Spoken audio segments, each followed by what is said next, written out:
E nossa leitura agora, Konstantin Stanislavski, Preparação do Ator. Hoje eu tive uma grata surpresa, porque no teatro eu tenho uma madrinha, né? A pessoa que me incentivou, que me acolheu, ela quase me adotou, há muitos anos, né? Quando eu comecei, quando eu mudei para São Paulo, eu iniciei a fazer teatro em São Paulo. Ela é da mesma cidade que eu saí, né? Eu moro em Sorocaba e ela também, ela é de Sorocaba, mas ela mora em São Paulo há muitos anos, casada e tal. E eu tenho uma madrinha, e ela, na época, muitos anos atrás, há 15 anos atrás, 15, 16 anos atrás, ela me adotou, né? Em São Paulo e ela cuidou de mim, a gente fez muitos projetos juntos, estudos. Aí ela me mandou uma mensagem, eu falei, cara. E uma coisa que me trouxe muito isso, sabe? A alegria de saber que eu passei pela vida de alguém e deixei boas lembranças, deixei boas memórias, deixei boas recordações, deixei bons sentimentos. Isso é o mais importante, né? É mais do que conquistar coisas físicas, é mais assim, é você passar pela vida de alguém e deixar experiências extremamente positivas. Deixe, vamos assim, praticar essas experiências extremamente positivas para deixar alguns outros. E ela perguntou: como que você estava? O que você estava fazendo? Aí eu falei pra ela assim, cara, você não sabe. Voltei a estudar Stanislavski. E ela, nossa, que bom. Nossa, depois de tanto. E a gente já quer marcar um call, né, uma videochamada e tem até um texto. O marido dela é escritor, o marido dela tem um texto que foi escrito pra mim, né? E de uma das experiências que a gente teve em uma das vivências, assim. E E essa relação de trazer esse estudo de Stanislavski, o quanto isso se comunica não só com um estudo, mas também se comunica com a purificação dessas memórias, né? De trazer essas memórias à tona e essas vivências do passado à tona de um olhar não nostálgico, mas de um olhar de sabedoria, de um olhar de gratidão, de um olhar de tudo aquilo que eu estudei me trouxe até o conhecimento que eu tenho hoje, me trouxe a vivência que eu tenho hoje, me trouxe as relações que eu criei até hoje, me trouxe até aqui. E o quanto isso revisitar esse conhecimento e de um outro olhar, de uma outra maturidade, de um outro lugar, de um, de um outro corpo, que não é um corpo de 20 anos, né, um corpo de 15, de 35, me revisitar tudo isso me fez revigorar certos padrões, certos conceitos e a, mudar certos conceitos e realimentar, né? Reafirmar questões muito importantes, né? Então foi muito interessante essa mensagem que eu recebi. E iniciando a nossa parte 2 do descontração dos músculos, Nicolau, que me veio hoje. Opa! Oh. Nicolau, que me veio hoje, afirma que Tortsov disse ser impossível libertar o corpo inteiramente de toda a tensão desnecessária. Além de ser impossível, é também supérfluo. Entretanto, Paulo, das mesmas observações de Tortsov, concluiu que relaxar os músculos é uma obrigação imprescindível para nós, tanto em cena como na vida real. Como conciliar essas contradições? Como Paulo veio para Nicolau, reproduzo sua explicação. Como ser humano, o ator é inevitavelmente sujeito à tensão muscular. Sempre que se mostrar em público, ele entrará em ação. Pode livrar-se da pressão nas costas e ela irá para o ombro. Expulse-a daí e aparecerá no diafragma. Constantemente num lugar ou em outro, há de haver pressão. Nas pessoas nervosas de nossa geração, essa tensão muscular é inevitável. Destruí-la totalmente é impossível. Mas temos de lutar com ela sem parar. O nosso método consiste em desenvolver uma espécie de controle, como se fosse um observador. Esse observador, em todas as circunstâncias, terá de impedir que haja em qualquer ponto a menor quantidade extra de contração. Esse processo de autoobservação e remoção da tensão desnecessária deve ser desenvolvido ao ponto de se transformar num hábito subconsciente automático. E isso só não basta. Há que ser um hábito normal a uma necessidade natural, não só nos trechos mais tranquilos do papel, mas principalmente nas horas de mais alto voo nervoso e físico. O que é que você está dizendo? Exclamei. Que a gente não deve ficar tensos nas horas de excitação?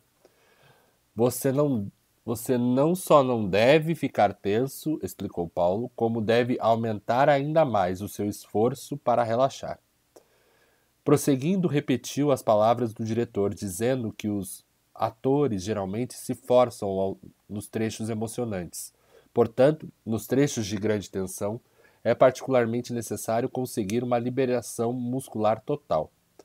Com efeito, nos pontos culminantes do papel, a tendência para o relaxamento deveria tornar-se mais normal do que a tendência da contração.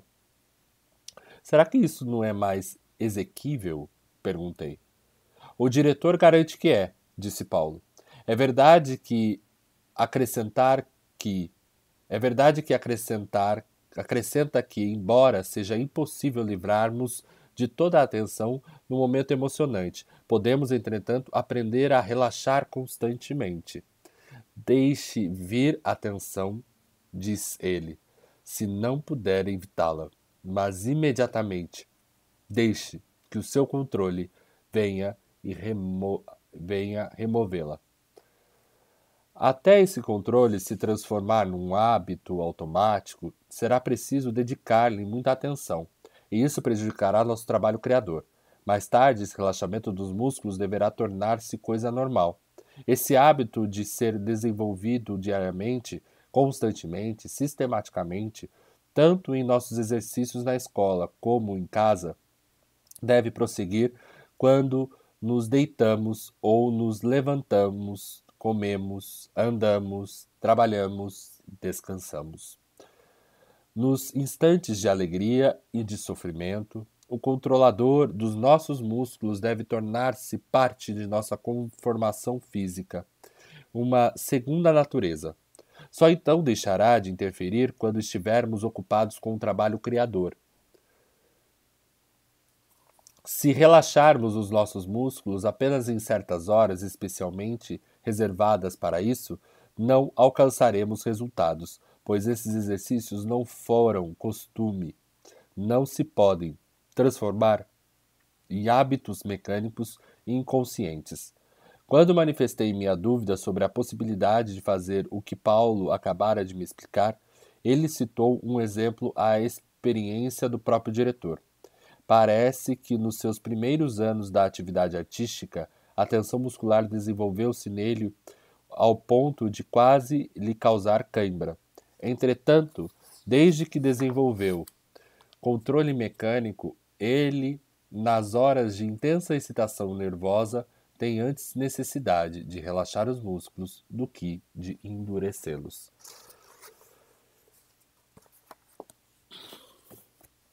É muito interessante, né? Que quanto mais você enrijece para praticar uma ação, mais ineficiente essa ação vai ficar, tá? Em qualquer trabalho, né? Quanto mais você tensiona, a sua atenção, ela se distorce e ela vira uma tensão.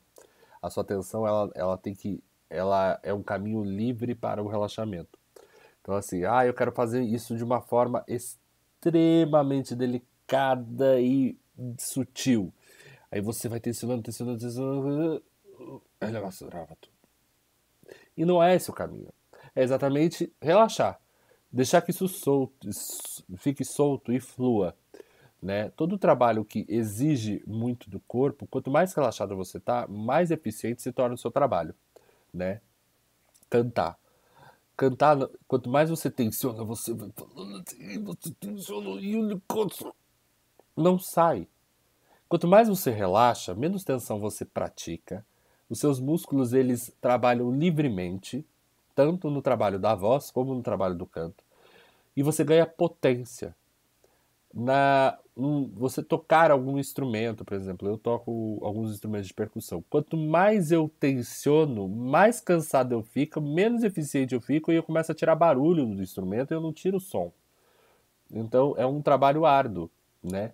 Por exemplo, eu estou no balé ou na capoeira, quanto mais eu tensiono, porque eu quero tentar fazer aquilo de uma forma e eu não tenho, não, relaxa e solta, deixa o corpo fluir na dança, deixa o corpo fluir no movimento. Enquanto você relaxa, o músculo ele trabalha da forma que ele precisa trabalhar e não da forma que a gente espera que ele trabalhe ou que a gente tenta controlar ele, né? Isso é muito interessante, porque o relaxamento, ele traz esse lugar. Ele traz esse lugar de libertação. Ele traz esse lugar de máximo controle, de consciência. Você tem consciência do que está acontecendo com o seu corpo. Você não faz aquilo de qualquer jeito. E o relaxamento não é leveza só. Não é. O relaxamento ele é libertação, tá? O relaxar ele liberta, ele abre espaço, ele abre possibilidades. O relaxar intensamente o corpo, ele abre as possibilidades. E para que a gente haja as curas, a gente haja os movimentos corretos de nossas ações, para que a gente haja as coisas, que a gente encontre esse, esse rejuvenescimento, o corpo externo ele tem que estar extremamente relaxado e livre das tensões, e livre dos medos e livre das dores e fazer com que o corpo interno manifeste no corpo externo a vida e esse movimento livre e totalmente desprendido. Deixar fluir. Relaxar é deixar fluir livremente, sem medo. Soltar, solta, abre espaço, abre possibilidades, encontre outras possibilidades, solta, solta e solta.